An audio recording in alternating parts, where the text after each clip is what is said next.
कुछ सालों से पाकिस्तान में गर्मियों की मौसम में टेम्परेचर कुछ ज्यादा ही तेजी से इंक्रीज हो रहा है। ये चीज आपने भी जरूर नोट की होगी। इस साल का अप्रैल पाकिस्तान की 60 साल की हिस्ट्री का सबसे गर्म तरीन अप्रैल गुजरा है। इसके अलावा मई के आखिरी 10 दिनों में तो पाकिस्तान एक हीट वेव का शिकार था, जिसकी वजह से पाकिस्तान के तकरीबन 26 डिस्ट्रिक्ट का टेम्परेचर 45 डिग्री सेल्सियस से भी ज्यादा देखने को मिला है। और तो जैकबाबाद, खैरपुर और सांगड़ जैसे गर्म डिस्ट्रिक्ट का टेम्परेचर तो 50 डिग्री सेल्सियस से भी ज्यादा रिकॉर्ड किया गया है। महकमा मौसमियात ने लोगों को वार्न किया है कि अपने घरों से ज्यादा बाहर ना निकलें, क्योंकि ऐसी मजीद हीट वेव्स पाकिस्तान में आ सकती है और इन हीट वेव्स का टेम्परेचर पिछली हीट वेव से भी ज्यादा हो सकता है। अब पाकिस्तान में सिर्फ गर्मियों की मौसम में शिद्दत देखने को नहीं मिल रही, बल्कि सर्दियों की मौसम में भी आपको शिद्दत देखने को मिलेगी। पिछले ही साल की सर्दियों को देख लें, कितनी ज्यादा शिद्दत देखने को मिली थी।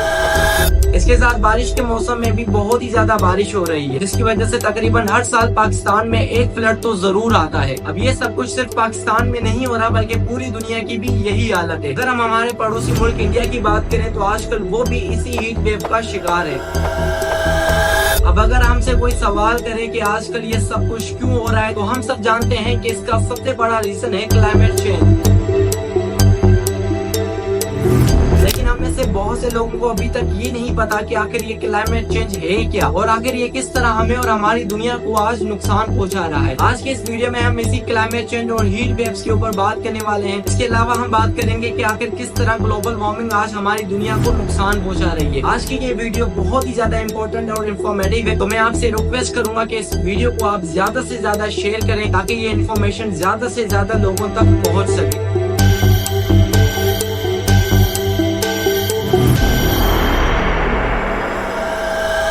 आजकल पाकिस्तान के लिए हीट वेव्स कोई नई चीज नहीं है। ग्लोबल वार्मिंग की वजह से आज पाकिस्तान और दुनिया भर में हीट वेव्स एक नॉर्मल सी चीज बन चुकी है। पिछले कुछ सालों से पाकिस्तान तकरीबन हर साल इस हीट वेव का शिकार होता है। ये हीट वेव्स पाकिस्तान में 2023 में भी आई थी, 2022 में भी आई थी। इसके अलावा ये 2019 और 2017 में भी आई थी। लेकिन पाकिस्तान की हिस्ट्री की सबसे खतरनाक हीट वेव 2015 में आई थी, जिसकी वजह से पाकिस्तान में तकरीबन 2000 से भी ज्यादा लोग अपनी जान गंवा बैठे। और इसी साथ यही हीट वेव इंडिया में भी आई थी, जिसकी वजह से 2500 से भी ज्यादा इंडियंस की जान चली गई। ये हीट वेव्स पाकिस्तान और इंडिया में अप्रैल से लेकर सितंबर के दरमियान में ही आती हैं। हीट वेव किसी भी एरिया में तभी आती है जब किसी भी एरिया का टेम्परेचर उसके एवरेज टेम्परेचर से 4 या 5 डिग्री तक 1 या 2 हफ्तों के लिए बढ़ जाए, तो यही माना जाता है कि ये एरिया हीट वेव का शिकार है। अगर हम हीट वेव होने के रीजंस के ऊपर बात करें तो इसके पीछे का सबसे बड़ा रीजन है ग्लोबल वार्मिंग और इसके अलावा क्लाइमेट चेंज।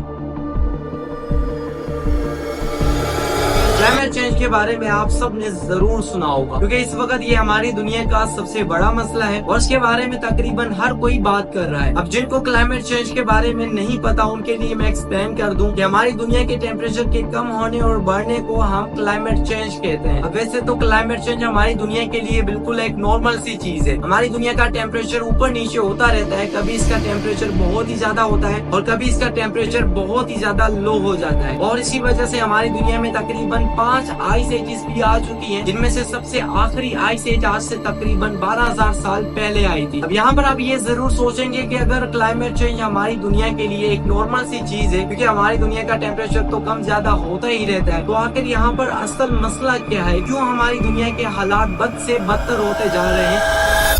कहा जाता है कि क्लाइमेट चेंज हमारा मसला 17वीं सेंचुरी में बना, जब दुनिया में इंडस्ट्रीज रेवोल्यूशन आया, जब इंसान ने साइंस और टेक्नोलॉजी में तरक्की हासिल करना स्टार्ट की और उसने फॉसिल फ्यूल का इस्तेमाल करके दुनिया में बहुत सी फैक्ट्रीज और इंडस्ट्रीज को बनाना स्टार्ट किया। अब इन तमाम चीजों से इंसान और इंसानियत को तो बहुत ही ज्यादा फायदा हासिल हो रहा था, लेकिन इन सब चीजों से हमारे एटमॉस्फेयर में ग्रीन हाउस गैसेस यानी कि कार्बन डाइऑक्साइड, नाइट्रो ऑक्साइड और मीथेन गैस इंक्रीज होना शुरू हो गई। ग्रीन हाउस गैसेस हमारी दुनिया की हवा में ऑलरेडी थोड़ी सी तादाद में मौजूद थी और ये ग्रीन हाउस गैसेस हमारे प्लेनेट के लिए इम्पोर्टेंट भी बहुत ही ज्यादा है, क्योंकि ये हमारे प्लेनेट के टेम्परेचर को मेंटेन रखने में बहुत ही ज्यादा मदद करते हैं। इन ग्रीन गैसेस की अमाउंट हमारी एयर में सिर्फ 0.04% ही है, लेकिन ये अमाउंट हमारे प्लेनेट के टेम्परेचर को मेंटेन रखने के लिए काफी है। लेकिन अगर ये ग्रीन हाउस गैसेस हमारी एयर में थोड़ी भी इंक्रीज हो जाती है, तो इससे हमारे प्लेनेट का टेम्परेचर बहुत ही ज्यादा इंक्रीज हो जाएगा। और बदकिस्मती से आजकल हो भी यही रहा है। ह्यूमन एक्टिविटीज जैसे कि जंगलों को काटना, फॉसिल फ्यूल्स का इस्तेमाल करना और उसके अलावा डीकम्पोजिशन जैसी चीजों की वजह से आज हमारी एयर में ये ग्रीन हाउस गैसेज बहुत ही तेजी से इंक्रीज होती जा रही है। और इसी वजह से पिछले कुछ सालों से हमारी दुनिया का टेम्परेचर बहुत ही ज्यादा तेजी से इंक्रीज होता जा रहा है। हमारी दुनिया की पूरी हिस्ट्री में कभी भी इतनी ज्यादा तेजी से टेम्परेचर को इंक्रीज होते हुए नहीं देखा गया। और इसी हमारी दुनिया के तेजी से टेम्परेचर इंक्रीज होने को हम ग्लोबल वार्मिंग भी कहते हैं।